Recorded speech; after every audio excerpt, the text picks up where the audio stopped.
And so we'll start off talking about some of the technical aspects. So final exam, I just want to make sure everybody hears this, even though not everyone is here, but everyone that's here hears this. So the final exam is going to be structured just like the midterm. Same number of questions, same structure. So it's not any larger than the midterm. I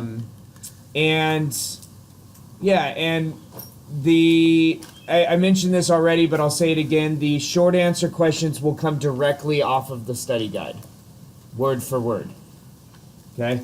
The matching and multiple choice questions do not come directly off of the study guide word for word, because that would be difficult to do based on their structure. But what you'll find as you continue to prepare for the final exam and as you take the final exam, that some of the questions will look familiar. Yeah. So, might bring back really fond memories, might bring back not so fond memories, but there'll be some familiarity there. So the report, there's now a link on Canvas for you to submit it because that was missing until I think this morning. Now there's a link for you to submit it. So as you're working through, I know many of you have not yet completed your analyses. Just a couple of quick points. One, if your particular character of choice only has a single or a handful of S&Ps that correlate significantly with it, there's no need to run an analysis on service on a handful of S&Ps. I mean, you can, but it's pretty easy if 4 out of the 5 match or 5 out of the 5 match to just say that rather than to run an analysis on service. That being said, if you find something that's more a complex, so that has to do more with either single monogenic characters or something that it might be a complex genetic character, but it's there. We don't know a ton about it, so we'd only have a few markers. For most of your ancestry hypotheses, you're probably going to need a range of the chromosome and several S&Ps, but for some of your others, you might be able to just use one. And so another question that's come up, and I want to mention with the statistical analysis, so what service is doing is your statistical tool. So as you're describing your data after you run your service analysis, provide some of the information given you by service, because that's your statistical tool. Now, if you just kind of work through a single or a handful of S&Ps, there's not really a statistical tool that you can use if you've got a single S&P, and if there's an A, you have the genetic condition, and if there's a G, you don't. There's not really a statistical tool. And so in order to meet that requirement on the rubric, you're going to need to incorporate some of the data from other papers that have found a significant correlation between that S&P and whatever your character is, right? You're going to have to use some of their statistical tools, unless, of course, you're going to run a logistic regression on how well you can predict that character from variation in that genotype. Which, if you do that, you need a lot more than just your two genotypes, your two individuals. You need thousands or tens of thousands. But if you want to do that, let me know, and I can give you the tools you need to make that happen. But if I were you, I would just rely on the statistical tools in the papers that found the correlation between that marker and whatever that character is. Okay, I think that's it about final, and that's it about the report as far as I know. Okay. Do you have any pointers about finding articles about inheritance? Like generally about inheritance, or your specific inheritance? Like generally, because I don't know if anybody else is struggling with this, but I'm struggling No, with finding people are. like European versus like British ancestry SNPs that are different. all the places I look at, it's like ancestry.com is like holding on to those shit because they don't want to which names they use, I guess. I don't know. Yeah, so yeah, there's definitely commercial value to it. When there's commercial value, sometimes that's difficult to find. So like I found a couple that had to do with like lactose intolerance that was more prevalent in Britain than Europe, but that's like not necessarily inheritance. It's just that British people have a higher tolerance for that than. Yeah, what you can do is instead of aiming your focus on researching S&Ps that correlate, aim your focus on looking at regions of chromosomes that correlate with ancestry. Okay. Because that might be a little bit easier to find when there's like a portion of a chromosome that correlates with a certain people group. Because then that way you can just pull the S&Ps from that region rather than targeting specific S&Ps. Also, like target the region. Yes. And then Yep. from that region, just get Yep. some S&Ps. And you can probably find papers even generally that just deal with, hey, this is a highly variable region of the chromosome, and it tends to show genetic structuring. So you could also just look up genetic structuring in the human genome, and then so whenever genetic structuring is basically saying that you can pick up your subpopulations are going to have enough genetic differences that you can assign an individual to a subpopulation, right? So you can just look up papers on genetic structuring in the human genome and find regions that are going to be valuable.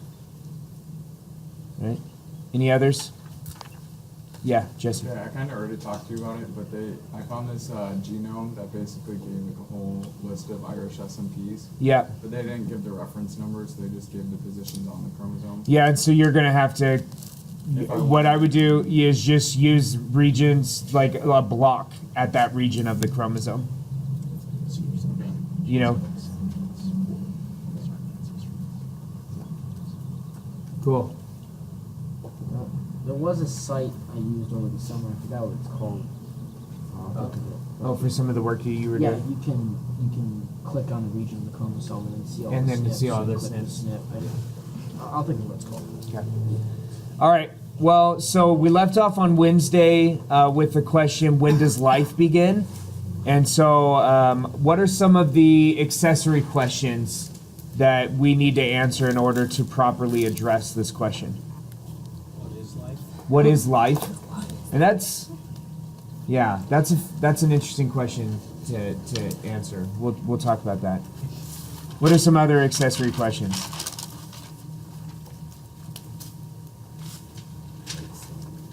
What's that? Accessory questions. For when does life begin? Like some additional questions that the answer to would help answer that question.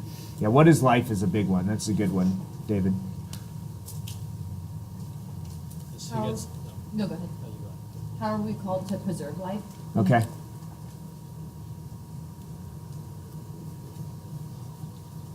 Do we even have authority to be doing these sorts of things? All right, so what does it actually mean? Yeah. Yeah. How does the Bible define life? How does the Bible define life? Okay. So what is life? Yeah? Oh, wait. Isn't there like the criteria where like there's growth and development? Right, so you can talk about the characteristics of life. Yeah, growth and development is a big one. Metabolism, reproduction, response to stimuli. What are some others? I feel like I'm missing some. Oh yeah, the possession of DNA. Yeah, reproduction. And so there are characteristics of life, and I think those are valuable in terms of being able to categorize something as living or not living, but I don't know how valuable they are and to actually define what is life. Right? They are certainly helpful for characterization of like, this is living, this is not living, right? Viruses don't metabolize. Viruses can't reproduce without a host. Viruses often don't contain DNA, right? Viruses, they do respond to stimuli, and viruses do grow and develop, albeit with the effort of a host. And so it's like viruses have some of the characteristics, but not all of the characteristics of life. So that it's not living, and then bacteria, they've got all the characteristics of life, so they're living. But yeah, what is life, I think, is a little bit more challenging. Might be more directed to ask, how does the Bible define life? So any thoughts there on how the Bible defines life? Things containing the breath of life that God Right. gives them. Yeah, you definitely get the breath of life, something that is from God, right? Breathed into forms. Something that has blood in it, like that talks about how Israel didn't have blood. Right, because the life is in the blood. Wait, so just asking someone who is like a, I guess, Orthodox Jew, would they not be able to get a blood transfusion then if they were? I don't know Are what. they like Jehovah's Witness in that regard? Yeah, I don't know what an Orthodox Jew would do about a blood transfusion. That's a good question. Because if the life is in the blood, then they can't. Yeah, I don't know. I think they can. They just, I don't think they can consume blood. Yeah. Like, they have special ways to make sure like their meat is drained Oh, of so blood. they can't have like medium rare or something like Yeah, that. they couldn't do that. Gotcha. Well, because from a Orthodox Jewish perspective, if the blood is still in the meat, it's still alive. But, yeah, and You're- it belongs. The blood belongs to God. Yeah. In their opinion. Because only God can provide life, therefore all life. Yeah. And so, do you know what the root of the word animal is? Animation. Animation. And so there's something, it's interesting when you look up definitions of life, oftentimes there's something involved with this dynamism, like either movement or at least that there's something dynamic about it, right? It's like living forms change. They change through time. And so you get a lot of definitions of life that involve something along those lines. So that you've got a dynamic system. It's interesting, talking about the breath of life. The breath of life is described as being given to man, but it's also described as being given to animals as well. All things that have the breath of life, and it's referring to other aspects of God's creation. But biblically, it seems like the breath of life is restricted to animals and man. Is an interesting question of whether plants and fungi and bacteria are living from a biblical perspective. Okay, so I think those maybe are the most helpful accessory questions to answer before we have the discussion of when does life actually begin. So if there's something, if we're going to define life as it's a dynamic quality present in organisms in which like they are capable and they are capable of change and functionally are dynamic in nature. So when does life begin? Bless you. Yeah. The beauties of class outside in the springtime in a wet year in Southern California. Although the super bloom is now over, so.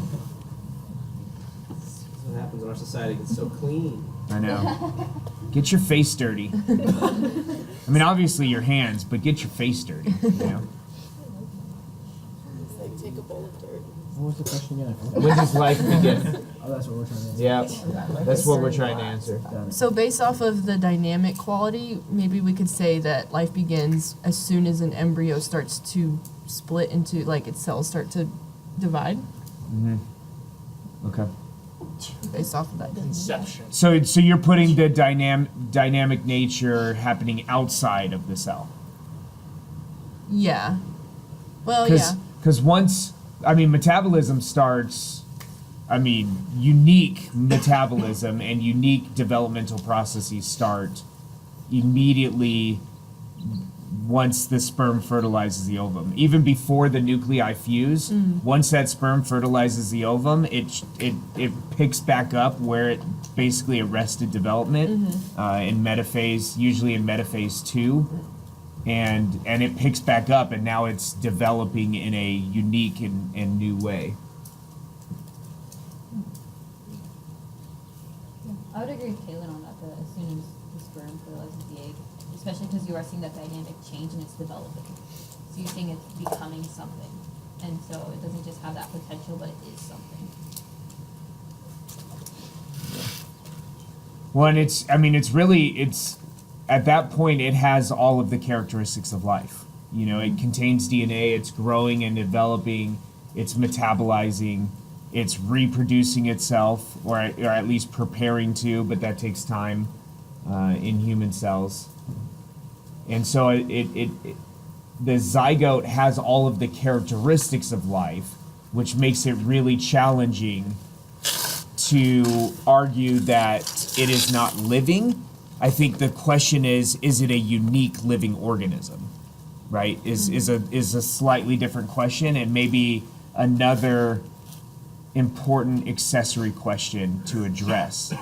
Like, it's hard to argue that it's not living since it has all of the characteristics of life and it is dynamic. It definitely fulfills the what you think of when you think of living tissue. The question is it a unique individual? Wouldn't that be yes, because you have the parent and the father and the mother's chromosomes coming together, so it's no longer just like a replication, but it's a completely new chromosome, like genome. It is a completely new genome. But so then you have this question. So if you go, yes, it's a unique individual because it has a unique genome. And then you have a question, well, what about somebody that, like, say, is pregnant, some of the cells of their offspring remain inside of the uterus, become incorporated as part of the uterine wall, and have a completely separate genome, but are very clearly part of that tissue. Are those cells totipotent? Are those cells totipotent? Yeah. No. By that point, they are unipotent. They are now uterine. They are epithelial cells. Yeah. No, they are certainly not totipotent. So then it's like, if it's a totipotent cell with a unique genome. Because the question I left you with on Wednesday is, what about if we can reprogram a cell to be totipotent? And so right now we're getting pretty good at inducing pluripotency in cells to restore pluripotency so that you can have your own cells capable of developing into multiple tissue types. But as far as I know, nobody has successfully reprogrammed a cell into being totipotent, which means capable of basically starting the process of generating an entire organism. But if you could, then it's like it is a totipotent cell, but it would not have a unique genome. So is that what we require in order for something to be considered a separate individual? But see, the interesting thing about a unique genome, the interesting thing about a unique genome is you have identical twins where you have one cell splits, or either the two, like very early on, one cell splits from the rest, or right at the point where you go from zygote to two cells, the two cells split, and they have identical genomes, and yet I don't know anybody who would argue that they are a single individual. Right? Are there methylation patterns? They are the collective. Pretty much, because the most important aspect of developing your methylation patterns happen in utero, and then with whatever the genomic imprinting you get from mom and dad. Now they're going to change through life, and even in utero there will be some small changes, and they're both going to have different de novo mutations. So the genomes aren't perfectly identical, but neither are the genomes or in any of your two cells in your body are not perfectly identical, right? Because they're de novo mutations. So basically, if you have an identical twin, a single cell from their body has the same probability of being identical to a single cell from your body as two single cells from your body, the probability of them being genetically identical. So now that's assuming all of the development happens together, right? If they're separated shortly after birth and then they finish their development apart, right? They're not only will their methylation patterns be different, but their environmental stressors will be different. Therefore, some of the de novo mutations that they have as a result of mutagens will be different. So now it's like, well, I don't know what to do, because like if we say totipotent cell with unique genome, then it's like, okay, well, at what point then does that second of the identical twins become a unique individual? And so it's tempting to say, well, it's somebody that God has destined to exist, right? Somebody that God has destined to exist, because the Bible, while the passages we often cite when we talk about God's relationships with us before we're born, many of those are poetic. It's still very clear. And then you get, some parts that certainly are not poetic. You get in Ephesians where you get that it's God knows us and is involved in our development even before we're born. I think it's hard to argue that you have a human being that God did not decide was going to exist, right? And then so it's like, okay, so it's like, all right, so maybe we abandoned unique genome for a separate organism, but it's somebody that God has ordained to exist. And then it's like, okay, well, now what do we do with if we could take one of my cells and reprogram it into being a totipotent cell, and we essentially clone me? How do we know whether or not God ordained my now identical twin 35 years younger than I? How do we know whether or not God ordained that individual to exist? Could you then start getting to the argument, like, would that individual have a soul? Sure. Yeah. I mean, I feel like because a lot of the testing with trying to get the totipotent stuff, like, it's not working, but I feel like if it were to work to a point where it would be because they don't a have clone, quote unquote, that if it were successful, then it would mean that God did ordain for that life to exist, because if he didn't, then it wouldn't work.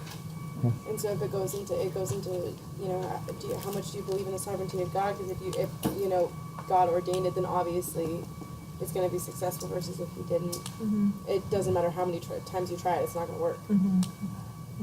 And if God ordained it to exist, this clone, this individual, then if he ordained it to exist, then it would, probably argue that it would have a soul, because its existence was ordained. Yeah, I don't know if anybody argues that identical twins don't have souls, or only or share one soul, Well, no, I mean, because like, one the of them. cloning. No, I understand, but that's exactly what happens with identical twins. Is it's nature's clone.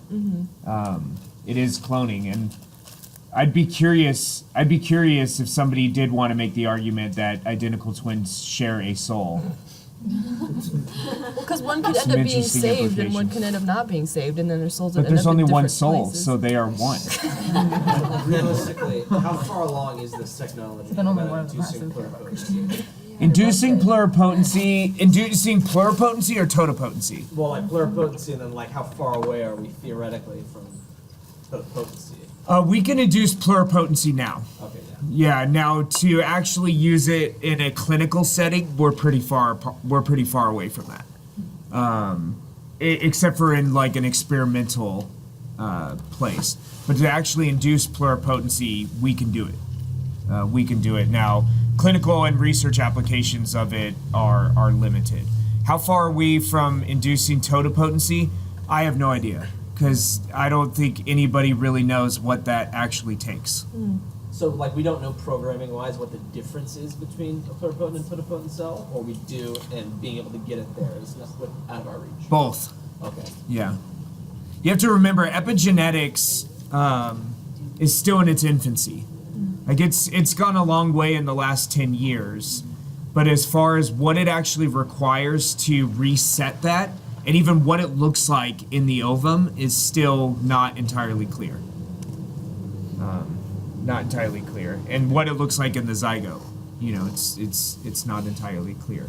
And so I think it's helpful, and we've kind of hinted around this with talking about, we'll define life as someone that God has ordained to exist.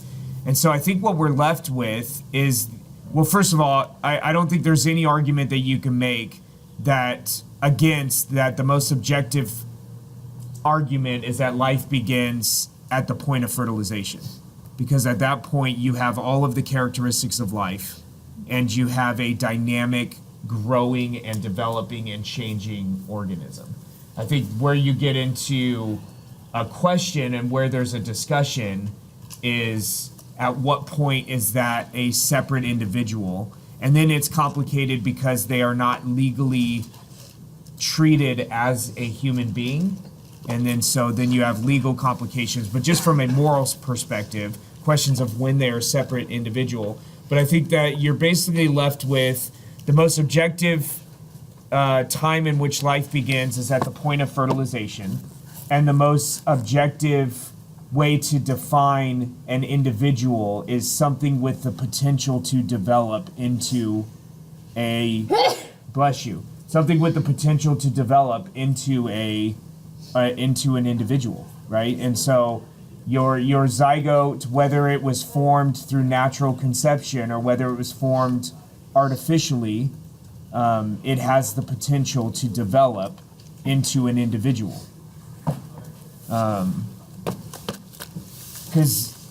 I think that's an important distinction to make, because if we take just an ovum and do work on an ovum, that ovum does not have the potential to develop into an individual, right? It is a haploid gamete that, if fertilized, now has the potential, but on its own does not have the potential to develop, which I think allows you to treat ova differently than you would a zygote.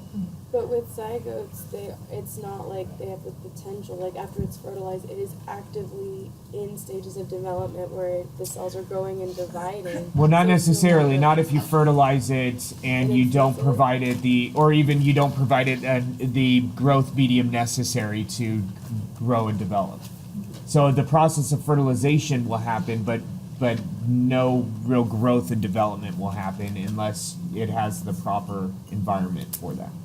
Well, I have a question, because if we consider the zygotes to be alive, something that I read online, I think I read it like on Twitter or something, but someone presented in the argument in favor of abortion, saying if you are in like a clinic and it catches on fire, and over here you have like 20 embryos or zygotes or whatever that are like frozen, like you're at a fertility clinic, and over here you have all of these embryos, and over here you have like a 4-month-old.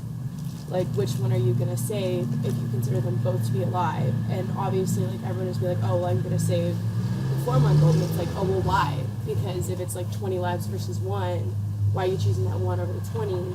And so, like, how would we, from a creation, or like not from a creationist, but like from a pro-life standpoint, how would we argue for that? If we are arguing both are alive, we can't pick none, and obviously we're gonna choose the newborn or like the 4-month-old. But like, what would, like, how do you answer? So then the choice is you have one. You can have only choose one. You could either save the 4-month-old or you can save the 20 embryos. Yeah. Well, I don't think you can build an entire theory of when life begins and what our responsibilities are on an absurd scenario, right? Of having to make that choice. That being said, I think you could actually make that choice based on different ethical frameworks, right? So, from a utilitarian framework, you would absolutely choose the 20 embryos. I mean, there'd be no question. You would choose the 20 embryos over the 4-month-old. But from a are those- utilitarian But are perspective. those embryos, because those embryos aren't viable until they're planted in a uterus, and so are they even considered to be technically alive until they're placed, until they're no longer in the potential, until they're actually like in an environment Not where they can- legally, but biologically, yes. I mean, biologically, they are just as human as you are, right? And then so I think it becomes. So I think we oftentimes default to, well, if they're not legally human, then they're not human, right?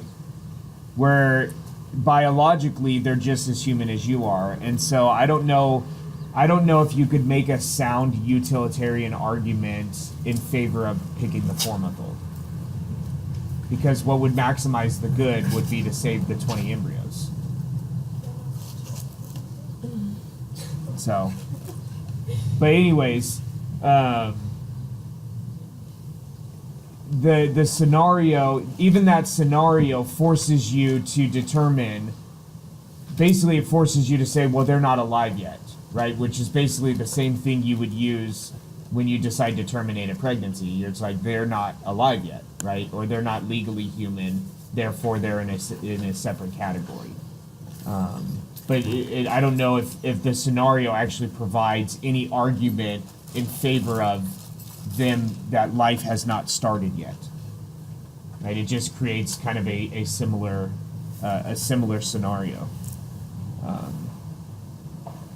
But the embryos would be at a place where they're not like progressing in development, they're just kind of stopped until they're implanted in the uterus. So Right. Well, and this is what we were talking about before when we actually put our different ethical frameworks to work on what do we do with embryos frozen from in grounds of in vitro fertilization. And from a utilitarian perspective, you just do whatever is going to maximize the good for the most amount of people. And that would never be like just disposing of the embryos, but it might very well be using them for a source of embryonic stem cells, or it might be using them as a source of material for studying development and growth in those processes. But from most of your ethical frameworks, if they are biologically human and they are capable of developing into a fully formed human, then you have a moral duty to protect those individuals.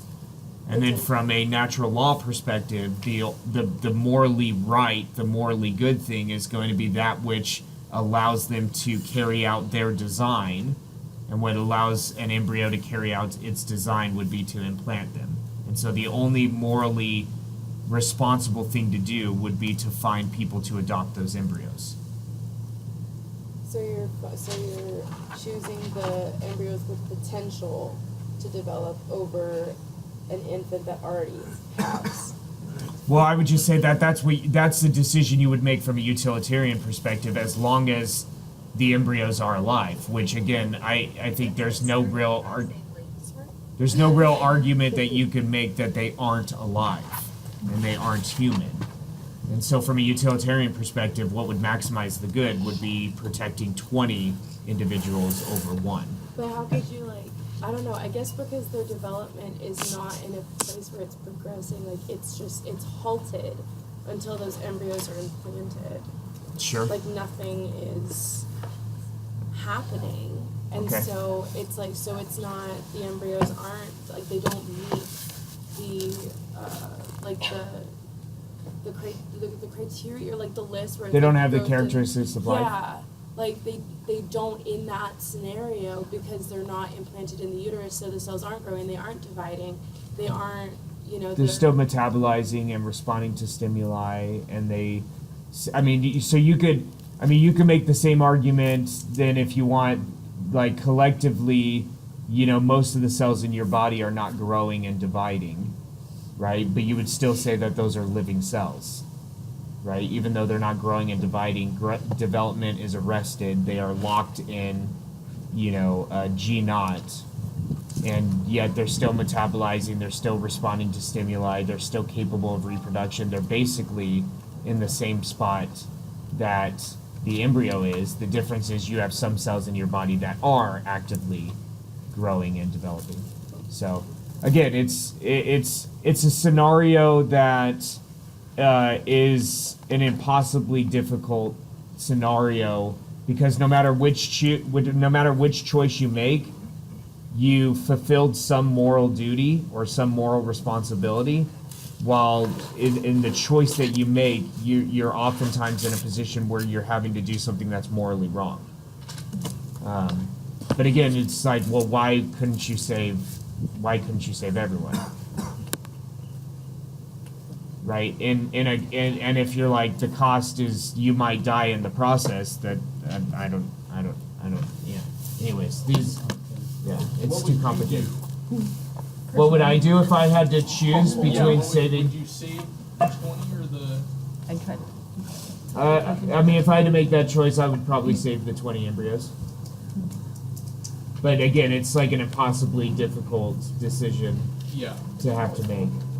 But I think just from the in terms of the number of individuals that bear the image of God that you can save,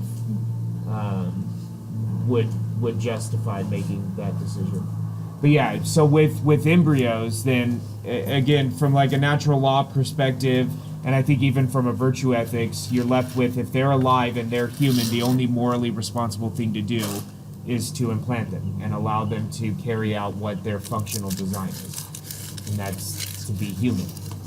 Statistically, how many implanted embryos, like how many of them actually work? I don't know. Does anyone know the success of in vitro fertilization? I don't know exactly. For 20% or something. individual- 1 every 5 or something. Yeah. Which is much higher than the survival potential of the average zygote. Because typically fertilization takes place inside of the fallopian tubes, and I think less than 10% of zygotes actually implant. It says 30%. Yeah, 39.6% for a woman under the age of 35, but that's like life. Which is probably, see if you can find the data on the number of naturally conceived zygotes that actually implant. My sister's choir teacher just had a kid, and it was in vitro, and I think they did 12 embryos, and then the third or fourth one took. They implanted all 12? No, they made 12, and then Okay. they tried one at a time until it took. 12 at once. No, it's possible. Y'all are probably too young to remember the show Octomom. No. You saw it? Like you do a whole Yeah. batch, and then you just Where they did in vitro fertilization, but they said that the only morally responsible thing to do is to implant all of the embryos. And so 8 of them Maybe survived. some of the rest of them, but not all of them. Dr. Ingram? Yeah. What was done with like Plan B? Is Plan B considered like a separate? Well, so if life begins at the point of fertilization, then Plan B is going to destroy life. So it's considered like abortion, basically. Yep. Yep. If life begins at the And what point of if, like, fertilization. because I think I was reading right now that it also it could prevent an egg from like dropping into the tube. So, but what if like Well, so yeah, you're dealing with something a little bit differently if you're using it prophylactically. So using it prophylactically would be to prevent ovulation. So that's different. I mean, then it would fall under a category of like, is birth control ethically okay? And from a natural law perspective, it is ethically wrong. It is morally wrong, because the part of our nature is to be reproductive. That's part of the animal nature, and we as biological beings, that's part of our nature, and so to remove that is morally wrong. Now, you might be able to justify doing it if you have a higher moral responsibility to take care of. But did you find any of those data? No. So I'm almost certain that it's less than 10%. Less than 10% of zygotes that form naturally implant. And so if in vitro fertilization is 40%, you're talking about it's 4 times as successful. Yeah. Why are some people like more fertile than in that sense than other people? Well, there are a number of reasons. One, if you're more regular, you're typically going to be more fertile. So if you release ova in a very regular, orderly fashion, it typically means that as they're developing correctly. And then, I mean, the wall of your uterus plays a large role in terms of how easy it is to fertilize. And even the wall of the membrane and the outer layer, it's called the zona pellucida around the ovum, plays a large role. And then there's there are interactions with the sperm. So some women that struggle with infertility, their immune system responds to sperm and creates inflammation that makes it difficult for implantation. Oh, Dr. Engel, I think it's 50%. 50%. So it's like, yeah. Okay. I want to see the source. 50% successful for natural. All right. Any other points you feel like you want to add to any of our accessory questions? Yeah, Jonathan. At what point does the soul, do we say that God implants the soul? Because if you have identical twins and they divide, like, after, Yeah. I don't know if that makes sense, but. Yeah. No. Yeah. So. I don't know. It's complicated at the interface between the eternal and the temporary, right? Between the eternal and the spiritual and the physical. I don't know. But they weren't. I don't know. I'm tempted to suggest as soon as the material exists. What about a baby? At the point at which you have the material that the spiritual is in place. Yeah. I think. I don't know. And I think you know where those questions I think get more difficult is if humans are the only creatures that have the image of God and have souls, at what point in human evolution did God actually provide the spiritual nature of man? Because they definitely react. So, but as far as when it happens developmentally, I don't know. Yeah. I guess with identical twins, like, God foreknows who's gonna, or I guess God could put a soul, like you said, like at the point of conception or like fertilization. Yeah. So, therefore, he would know, like, if there's gonna be identical twins there, he would. Well, where it gets really complicated is sometimes individuals will absorb their twin, right? And you get like a true chimerism. And then it's like, okay, well now you have two souls in one individual, right? Or what if you don't, because God foreknows if there's an individual or two individuals there, so he would just only. Yeah, I don't know. But I mean, if the Lord knows that identical twins are going to be there, then he also knows that one twin is going to absorb the other. Sure. And so then it's like, what? You got dive bombed by a painted lady. Wait, what did you say? You got dive. She got dive bombed by a painted lady. It was a butterfly. Okay, I was like, is this a metaphor? No, I think that's what it. I think it was a painted lady. Okay, But gotcha. I didn't see it. I don't know. I Like, didn't. if we are truly believing in the sovereignty of God, then that would be. Right. Yeah. And so, I think there's a reason why when we delve outside of the physical. So I think it's very easy to understand objectively when life begins, right? And I think if you want to argue anything else for when life begins, it becomes very complicated, and it's hard to even describe why. Like, why does life begin at that point? But when you start talking about the interface of the physical and the spiritual, it's very difficult, and it should be, because where our ability to understand the spiritual is very limited, for many reasons. I have one more. Yeah. How would you best prove these arguments to like lawmakers and politicians? Because like right now there's some states, right, that are doing this like once the heart starts beating, that's the point of Right, life. putting Right, changing the that's legal legality there. definition of when life. Yeah, so how would you get that across to politicians and lawmakers? Is it hard because some of them are like just hard-hearted about it, or what's, I don't know. I don't know. I don't know. I don't. Yeah, that's talking about a realm of influence that I've never really delved into.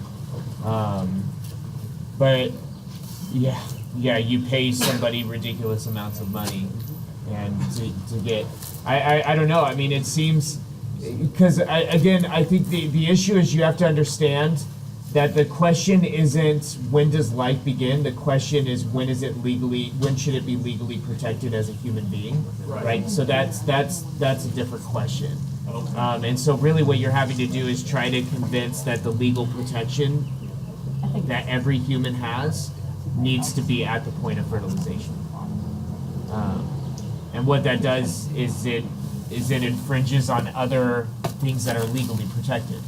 And that's where it gets complicated, because there are legal protections in place that definition of when it should be legally protected as a human would infringe upon. So, all right. Anything else? Because the next time we come together will be on Wednesday. Well, some of you on Monday if you take your final then. But other than that, it'll be Wednesday, and then we'll do a final, and then some of you can walk away and never think about me again. But I will think about you every day. Is the review posted on Canvas? The study guide? Yeah. Yes. For Monday, Yeah. it's at 11:30. It is at 11:30. Yeah. Would be best on Tuesday. I don't know. Send me an email. Like. Physics on Monday. I'm taking it.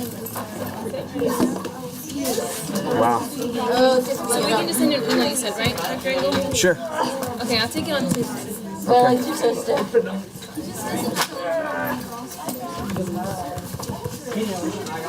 that your hair?